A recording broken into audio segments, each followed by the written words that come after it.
This is Business Week Armenia, CivilNet's weekly economic digest. Here's what's making headlines in Armenia this week. An attempt by Armenia to secure financing for the country's Amulsar gold mine project from a Russian-led development bank has failed, the government has confirmed, likely further delaying the long-stalled venture. In an exclusive interview with CivilNet last week, Economy Minister Gevorg Papoyan confirmed that the Kazakhstan-based Eurasian Development Bank, or EDB, has declined to approve a $100 million loan that the government was seeking to finance the mining project. Papoyan did not say when or why the loan was rejected, but expressed optimism that the mine could still be put into operation, saying that the government is now looking into taking loans from Armenian lenders. The EDB's refusal to fund Amulsar means the mine will likely not be able to start operations until the fourth quarter of next year, Papoyan added. In response to CivilNet's inquiries, the EDB and Lydian Armenia, the mine's operator, also confirmed the development, while declining to provide any additional information.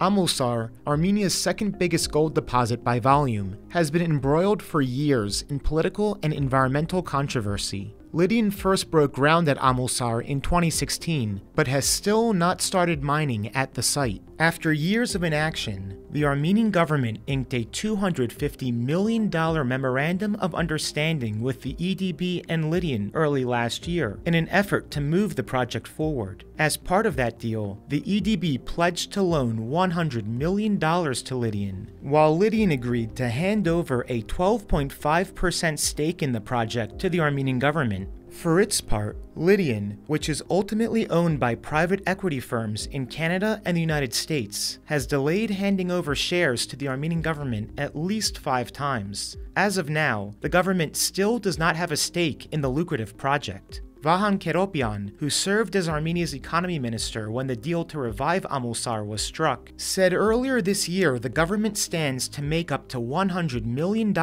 every year in revenues and taxes if the mine is finally put into operation. And in macroeconomic news, Armenia has lowered its economic growth projections for next year by 0.5 percentage point, signaling the government expects the economy to return to more sustainable levels of growth after 3 strong years of expansion, largely fueled by Russia's war in Ukraine. The final draft of Armenia's government budget for next year, approved by lawmakers last week, expects growth to hit 5.1%, revised down from a 5.6% estimate given in an earlier version of the budget. The new figure is closer to the central bank's 5% estimate of Armenia's long-term sustainable growth, but far from the government's 7% yearly target. In addition, the final budget projects inflation to average 3.5% next year, below the central bank's 4% target. Armenia's economy has surged since Russia's full-scale invasion of Ukraine in early 2022, fueled by massive inflows of capital and labor from Russia and soaring trade, including a vibrant re-export business. Armenia's economy expanded by 12.6% in 2022 and by another 8.3% in 2023, making it the region's fastest-growing economy. Though official figures have not yet been made available, observers say Armenia's economy will have expanded by about 6% this year. And as always, please follow CivilNet for the latest news and independent reporting from our contributors on the ground here in Armenia.